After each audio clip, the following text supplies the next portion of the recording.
तो इस एपिसोड की शुरुआत में हम देखते हैं कि जांग हो उस मास्टर को जान से मारने के बाद वहाँ से भाग जाता है और फिर लिन उस मास्टर की बॉडी को अपने में पावर का यूज़ करते हुए उठाने की कोशिश करता है, लेकिन वो इसमें नाकाम हो जाता है। इसके बाद वो अपने मास्टर शितुना से पूछता है कि मैं ऐसा क्यों नहीं कर पा रहा हूँ। जिसके बाद मास्टर शितुना उसे चेक करते हैं और बताते हैं कि तुम्हें किसी ने पॉइज़न दिया है, ज़रा तुम सोचो कि किसने तुम्हें ऐसा दिया होगा। जिसे सुनने के बाद शितुना की इस बात को सुनने के बाद सोचने लगता है कि उसने अपने एल्डर की दी हुई पिल को खाई थी, शायद उसी ने उसे पॉइज़न दिया हुआ है। और ये बात जब शितुना को पता चलता है तो शितुना बहुत ही ज़्यादा गुस्सा करता है और कहता है कि वांगलिंग तुम जाओ और उस मास्टर को जान से मार दो। लेकिन लिन ऐसा करने से मना कर देता है और फिर लिन मास्टर से पूछने लगता है कि मास्टर आप तो हज़ारों सालों से ज़िंदा हो, तो क्या आपके पास इस पॉइज़न को काटने के लिए कोई ऐसा उपाय नहीं है। ये सुनकर शितुना कहता है कि लिन पॉइज़न को ख़त्म करने के लिए तुम्हें पॉइज़न का ही यूज़ करना पड़ेगा और वो पॉइज़न इस पॉइज़न से ज़्यादा पावरफुल होना चाहिए। लेकिन मैं तुम्हें एक बात बता दूं कि जब तुम ऐसा करोगे तो तुम्हें बहुत ही ज़्यादा दर्द होगा। और उसके बाद से हमें एक बैटल एरिना का सीन दिखाया जाता है। यहाँ पर हैन्यू क्लैन के सारे डिसाइपल आए हुए थे कि यहाँ पे टाइजुआन क्लैन के लोग अपने होने वाले कंपटीशन के लिए आए हुए थे। फिर हम देखते हैं कि का मौसम चेंज होने लगता है और आसमान में काले बादल छा जाते हैं और उन बादलों के बीच से एक पोर्टल ओपन होता है जिसमें से दाउजुआन क्लैन के लोग एक बहुत बड़े बीस्ट की मदद से उड़ते हुए आते हैं, जिसे देखकर वहाँ के सारे डिसाइपल बहुत ही ज़्यादा हैरान हो जाते हैं और वहाँ के लोग कहने लगते हैं कि ये बीस्ट बहुत 300 साल पुराना है, ये बीस्ट की उम्र 300 साल पुरानी है और इस बीस्ट का पॉइज़न इतना ज़्यादा पावरफुल है कि सिर्फ इसका एक बूंद किसी के ऊपर गिर जाए तो उसकी वहीं पे मौत हो जाएगी। सुनकर लिन अपना बहुत ही ज़्यादा खुश हो जाता है क्योंकि उसे अपने पॉइज़न को काट करने के लिए एक दूसरा पॉइज़न मिल गया था। और फिर हम देखते हैं कि दाउजुआन क्लैन के लोग उस बीस्ट के ऊपर से नीचे उतरने लगते हैं और इनकी भी दाउजुआन क्लैन में एक लड़की भी थी जिसकी खूबसूरती को देखकर हाउजुआन क्लैन के लोग उसके खूबसूरती के पीछे पागल हो जाते हैं, क्योंकि उस लड़की का चार्मिंग ऑरा ही कुछ ऐसा था। और उसकी इस चार्मिंग ऑरा को देखकर हैन्यू क्लैन के एल्डर बहुत ही ज़्यादा गुस्सा करते हैं और अपनी पावर का यूज करते हुए उसकी चार्मिंग ऑरा को वहीं डिस्ट्रॉय कर देते हैं, जिससे कि हैन्यू क्लैन के एल्डर डिसाइपल भी होश में आ जाते हैं। तो फिर उस लड़की की नज़र हमारे लिन पर पड़ती है जो कि इसके ऑरा से बिल्कुल भी उसकी जाल में नहीं फंसा था।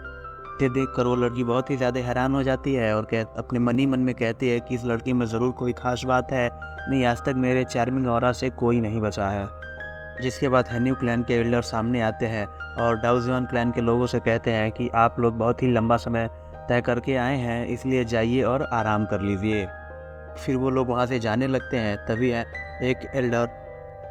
हैन्यून क्लैन के एक डिसाइपल को ऑर्डर देते हैं कि दाउजुआन क्लैन के लोगों की ख्याल रखने की जिम्मेदारी तुम्हारी होगी। जिस पर कि वो डिसाइपल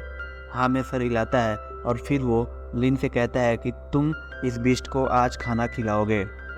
ये सुनकर लिन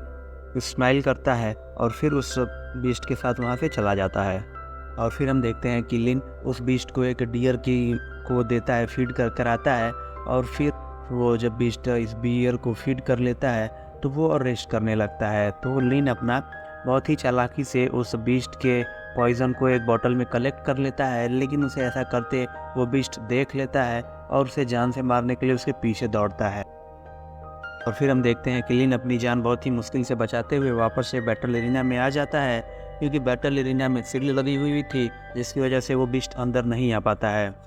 और फिर हम देखते हैं कि लिन उस पॉइज़न को सिर्फ एक ही झटके में पी लेता है और पीने के बाद से अपनी बॉडी को क्योर करने लगता है, जिससे कि वो पॉइज़न ब्लड के रूप में उसके मुंह से बाहर आ जाता है। और फिर हम देखते हैं कि जैसे जैसे वो ब्लड लिन की बॉडी से बाहर निकल रहा होता है वैसे वैसे लिन का कल्टीवेशन लेवल भी बढ़ता चला जाता है और लास्ट में वो अपना 14 लेवल भी ब्रेक थ्रू कर लेता है। फिर हम देखते हैं कि टाइजू अपने मैंसन की तरफ जाने लगता है और रास्ते में अपने मास्टर से पूछता है कि मास्टर मैंने कैसे अपने लेवल 14 को ब्रेक थ्रू कर लिया है। जिसपे कि मास्टर शितुना बताते हैं कि मुझे भी नहीं पता, ये शायद तुम्हारा लक है जिससे कि तुमने अपने 14 लेवल को ब्रेक थ्रू कर लिया है। तभी हम देखते हैं कि दाउजुआन क्लैन के कुछ डिसाइपल आकर लिन्स को से कहने लगते हैं कि तुम्हारी वजह से हमारा बीस्ट बहुत ही ज़्यादा लेज़ी हो गया है और इसकी सज़ा हम तुम्हें ज़रूर देंगे। और उसमें से एक डिसाइपल लिन की तरफ आगे बढ़ता है, लेकिन तभी बीच में उसका लिन का मास्टर आकर उस डिसाइपल को दूर सेक देता है। फिर वो एल्डर लिन को डिफेंड करते हुए कहता है कि अभी तक कंपटीशन स्टार्ट नहीं हुआ है और जब कंपटीशन स्टार्ट होगा तब हम देख लेंगे कि किसमें कितना दम है। इसके बाद दाउजवान के क्लैन के लोग वहाँ से चले जाते हैं और लिन और वो मास्टर दोनों आपस में कुछ देर तक बात करते हैं और फिर सीन शिफ्ट होता है और हम देखते हैं कि हैन्यू क्लैन के मास्टर एक ड्रैगन पर आते हैं और इस बैटल एरिना को स्टार्ट करते हैं। और हम देखते हैं कि हैन्यून क्लैन की तरफ से जेन आगे आता है और दाउजवान क्लैन की तरफ से जुबिन आता है, जो देखने में बहुत ही ज़्यादा खतरनाक लग रहा था। फिर हम देखते हैं कि जुबिन अपने पावर से एक स्नेक को समन करता है और जेन अपनी पावर से किसी बर्ड को समन करता है, लेकिन इसमें जुबिन का स्नेक बहुत ही पावरफुल होता है और वो बहुत ही आसानी से जेन के बर्ड को डिस्ट्रॉय कर देता है और साथ ही वो जेन को अपनी पूंछ में पकड़कर बहुत देर जोर से दीवार पे मारता है, जिससे कि वो वहीं पे बेहोश हो जाता है।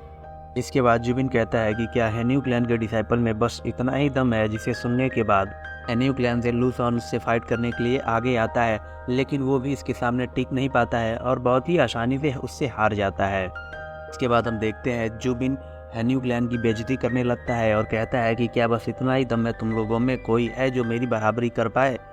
इसकी इस बात को सुनने के बाद भी हैन्यू क्लैन से कोई आगे नहीं बढ़ता है। इसके बाद हम देखते हैं कि जुबिन अपनी मल्टीपल रिचुअल स्वॉर्ड की मदद से हैन्यू क्लैन के डिसाइपल्स के ऊपर अटैक करना शुरू कर दिया था, लेकिन डिसाइपल्स के सामने लगी हुई शील्ड ने उन स्वॉर्ड्स को कैसे भी करके रोके रखा था। फिर हम देखते हैं कि एक स्वॉर्ड इनके पेरेंट की तरफ बढ़ रहा होता है और उस स्वॉर्ड को अपनी तरफ आते हुए देखकर लिन के पेरेंट्स बहुत ही ज़्यादा डर जाते हैं।